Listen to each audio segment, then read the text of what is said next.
Awesome. Is that a TARDIS behind you? It is. It's the one with Clara's picture all over Yay! it, and then 11 is next to her. Oh. This is my favorite era of Doctor Who, so I'm very excited to talk to everybody today. I'll just back out then, shall I? Well, no, I was also going to say, I was like, I'm also a big Sherlock nerd because I was in college during the like height of Sherlock. Oh, cool. So I can't see any Sherlock behind you. I don't, I need a fun, oh wait, I have one, he's over there on my window. Okay. I have a little one my friend painted me, but he's over there with a scarf. I have a lot of things my friends are like, here, I painted this for you here because I'm a nerd.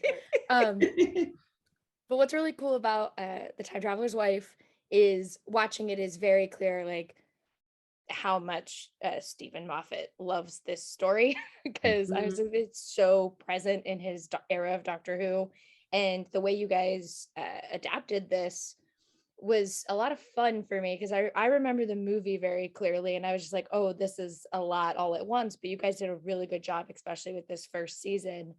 And so how was that kind of deciding how much of the novel you guys wanted to bring into this first season and how much you kind of wanted to keep, and like finding that balance?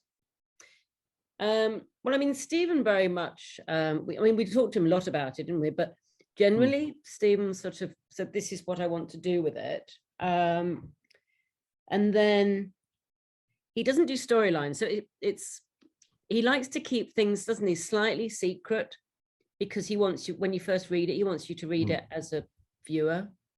So he'll talk wide terms about where he's going with something, won't he, Brian? But he won't give it specifics. So it's lovely when you get a script from him because it's totally fresh, and you're not, because also he might have changed his mind halfway through the script about what he said he was going to do, and then go in a different direction.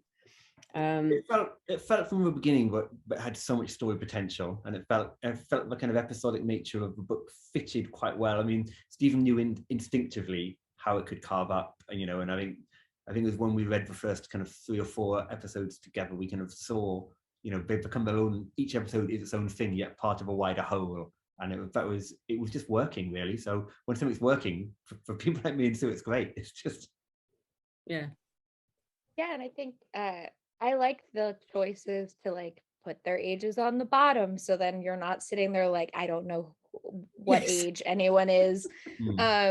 And I liked some of the changes, like obviously the book is from the early 2000s, so there's language in this that I was like, oh, this is updated for 2022. Was there a lot that you guys found with the teleplay and into producing the show that you felt needed updated and changed, or was that kind of already built into what Stephen was working on? It was interesting because we did obviously move the whole timeline from the novel. Yeah. It felt that so once that was done, though, I think everything fell in pretty naturally, didn't it? And that was just because in the book, for kind of the oldest they are is for present day when Audrey had written the book. So we wanted to shift that, the oldest they are is a present day to now.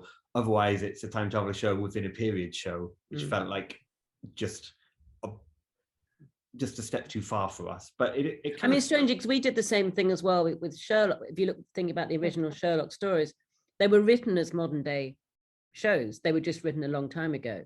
So when we brought it up to modern day, it was just, he was still a modern day man, so it wasn't as big a shift as it sounds, taking it from Victorian to modern day. Do you know what I mean? And there's kind of details like mobile phones and stuff, but actually, because Henry loses everything when he time travels, that's never going to become a big part of his life. Well, yeah, it's interesting because you brought up Sherlock again. I haven't stopped thinking about the first episode of Sherlock every time I try and plug in my phone and fail at it. And so this show, I will not stop thinking about, I think, Theo James's naked butt in my face the entire show. It was really interesting because I'm sitting there like, oh, it isn't just like a one-off, like, hey guys, we've established that he time travels and is naked. It is every single time he time travels, he's completely naked. So as producers, how was that? Like, did Theo James just go, yeah, I'm in? Or was it like, did you guys have to kind of like navigate with the cast? He knew, he obviously knew from the beginning because he'd read the book that that's how he travels. So it wasn't something that he thought he'd be able to get around. I think he probably said that when we saw him at the beginning, I'll be spending a fair amount of time in the gym, didn't he? Yeah. And it's a character thing for Henry. When we first meet him, he's been made quite tough by this because he turns up naked and he fights. It's scary. It's not kind of played ironically, or it's not a parody of it. It's like the reality is he's running and he's scared and he gets hurt a lot, which we see kind of in the show. So it's important to kind of, that's the effect. You know, we weren't treating time travel like it's all just a massive fun jolly time. It's the reality of that bleeding in.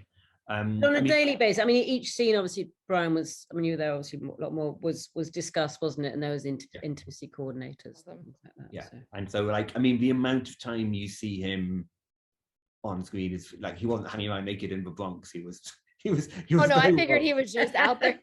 He was very well protected. And then the moments you see on screen are the only times he was disrobed. So there was a lot of hurried getting in and out of robes and towels, and ADs forming walls and protective areas. Yeah, I mean, it's amazing because it's nice to hear like the intimacy coordinators aren't just like for sex scenes, that it is for all kind of that stuff on set. Yeah, no, but it's great actually. Yeah. And I think with this show in particular, it's a story that we all kind of know, but this is a fresh take on it, and it's really fun to watch the season. And so what do you guys both hope like audiences take away from this version of The Time Traveler's Wife? I mean, it sounds old-fashioned, but I hope they genuinely enjoy it. I mean, I think it's a feel-good thing. I cry at quite a lot of the episodes still when I'm watching it. But it's not ironic, it's not cynical, it's about, you know, love is a good marriage is love and is happier. I mean, I hope they fall in love with Rose and Theo's performances, because I could watch those two together forever and ever, and I just and I think the world of what they created. So I hope everyone loves them as much as we do.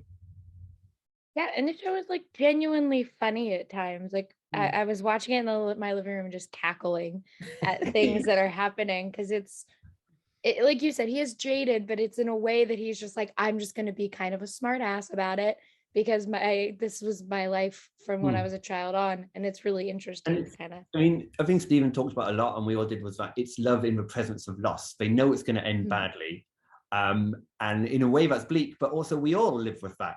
The person you love will someday die, and you'll someday die, but actually you find a way to live your best moment in the middle of it. And so that's kind of one of the many messages you kind of find within it, is actually what those two have to do to survive and be happy is what we all have to do. Exactly. I think that's my time. So I just wanted to say thank you guys so much. Both of your work has obviously meant a lot to me throughout the years. I'm loving it. I was like, I also have my Doctor Who tattoo, but I was like, I love all of this stuff. So thank you guys so much.